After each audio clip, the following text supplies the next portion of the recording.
चलिए आज के इस लेक्चर को शुरू करते हैं। आज हम पढ़ने वाले हैं इंद्रावती की सहायक नदियों के बारे में। सबसे पहले हम शुरुआत कोटरी नदी से करेंगे। ये इंद्रावती की सबसे बड़ी सहायक नदी है। ठीक है, इसकी सबसे बड़ी सहायक नदी है, ये आप इसके बारे में याद रखिएगा। उसके अलावा इसकी जो लेंथ है वो 135 किलोमीटर है। आप जानते हैं 100 से ऊपर हो गया यानी कि लंबी नदियों में की कैटेगरी में वो आ जाएगा। उसके बाद आप इसका ओरिजिन याद रख लीजिए, मोहला तहसील। ठीक है, जानते हैं ना मानपुर मोहला, ये एरिया जो है ये भी किसके लिए फेमस है? नक्सलाइट एरिया के लिए जाना जाता है। ये कहाँ है? ये राजनांदगांव जिले के अंतर्गत आता है। इसकी अगर आप प्रवाह क्षेत्र की बात करेंगे तो राजनांदगांव से निकलने के बाद बीजापुर और नारायणपुर को ये कवर करता है। तो ये तीनों इसके प्रवाह क्षेत्र के अंतर्गत आते हैं। इतनी चीज़ें आपको कोटरी नदी के बारे में याद रखनी है। इसके बाद दूसरा देखते हैं नारंगी नदी। सबसे महत्वपूर्ण तो ये है कि इस नदी के किनारे कोंडा गांव है। ठीक है, आपको एक बार पूछा गया है एग्जाम में कि कोंडा गांव जो है वो कौन सी नदी के किनारे है, तो नारंगी नदी के किनारे है। तो उसको आप वही सोचिएगा। ठीक है, नारंगी कोंडा गांव। ठीक है, गांव रंगी। ठीक है, गांव के लोग काफ़ी अच्छे होते हैं।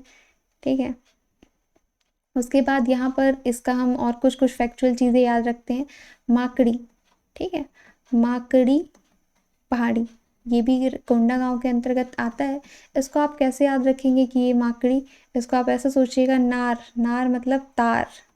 ठीक है, जो मकड़ी होता नहीं है, ठीक है, स्पाइडर, वो क्या है, इस तरीके का जाल पूरा बनाता है। तो तार तार जैसा वो पूरा जाल बनाता है। ठीक है, नार, ऐसे करके आप इसको याद रख सकते हैं।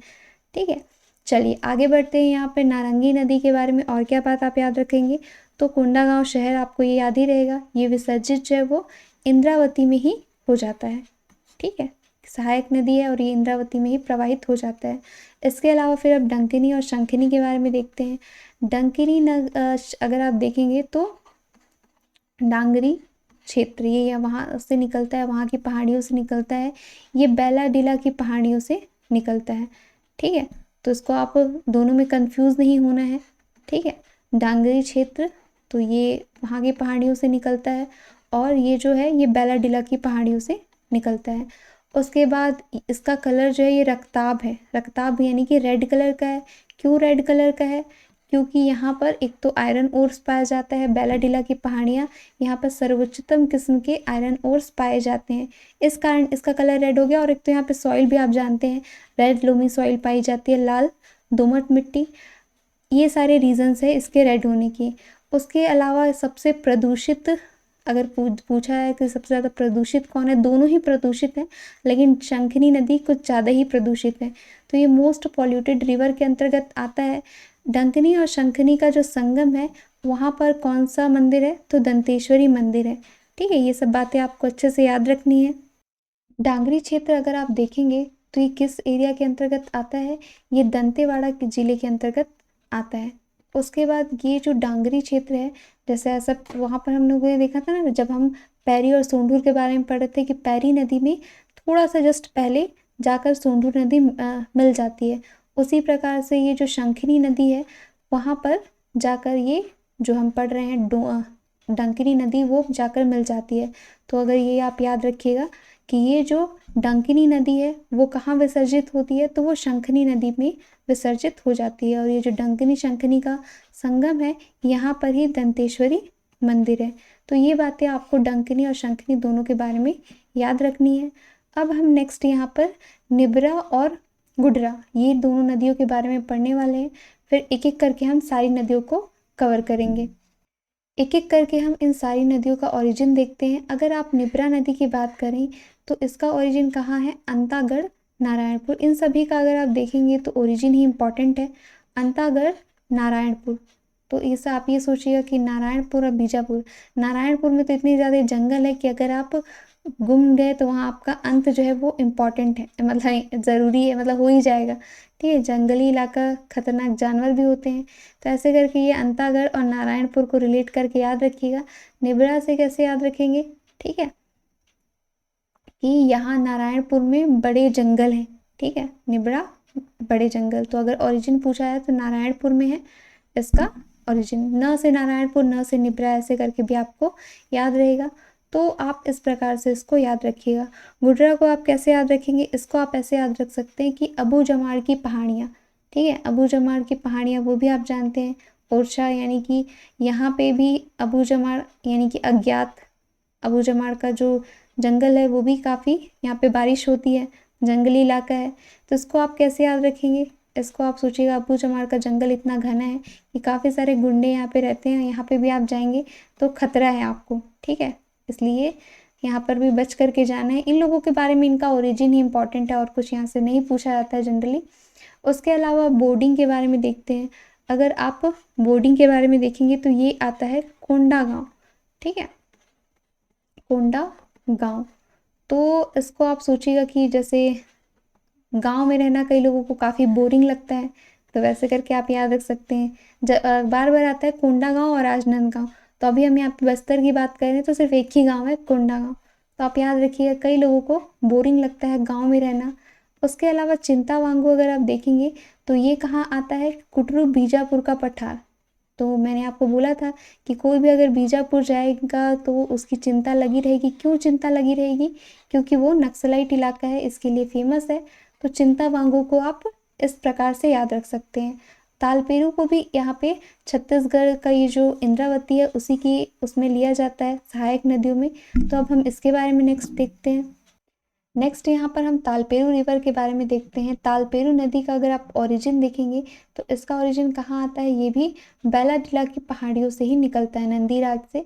तो इसको आप कैसे याद रखेंगे, ये देखिए, जैसे तालपेरू है तो इससे आप ताला, बैला, डिला, एक ही जैसा नाम है ना, डिला, बैला, ताला, वैसे करके आप इसको याद रख सकते हैं कि ये भी इंद्रावती की सहायक नदियों के अंतर्गत आता है। अब इसके बाद नेक्स्ट हम शबरी नदी के बारे में पढ़ेंगे, फिर एक साथ सबको मैप में इंडिकेट करेंगे, क्योंकि बहुत सारे ऐसे पार्ट्स बनाने से काफ़ी ज़्यादा लेक्चर सीरीज आगे चली जा रही है, इसीलिए इसी लेक्चर में हम शबरी नदी के बारे में भी पढ़ेंगे।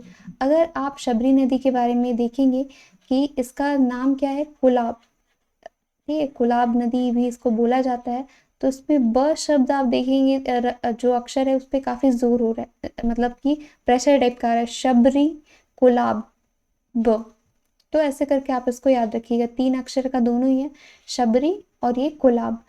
उसके अलावा फिर हम शबरी नदी के ऊपर आप देखेंगे तो इसकी सहायक छत्तीसगढ़ की सबसे इम्पॉर्टेंट जो, ठीक है, वाटरफॉल है, कौन सा है, तीरथगढ़ जलप्रपात, जो कि सबसे ऊंचा जलप्रपात माना जाता है तीरथगढ़, वो कांगेर नदी की जो सहायक नदी है मुनगा बहार। इसको आप क्लियर कर लीजिए कि शबरी नदी की सहायक नदी कौन सी है, कांगेर नदी, कांगेर नदी की सहायक नदी है मुनगा बहार।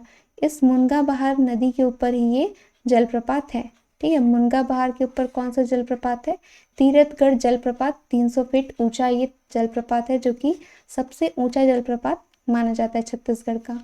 उसके अलावा आप देखेंगे तो कांगेर नदी, कांगेर नदी फेमस है, यहाँ पे भैंसाधरा नामक जो जगह है वहाँ पे प्राकृतिक रूप से किसको पाला जाता है, मगरमच्छ, ठीक है, और कांगेर घाटी में आप जानते ही हैं, ठीक है, गुफा के लिए फेमस है।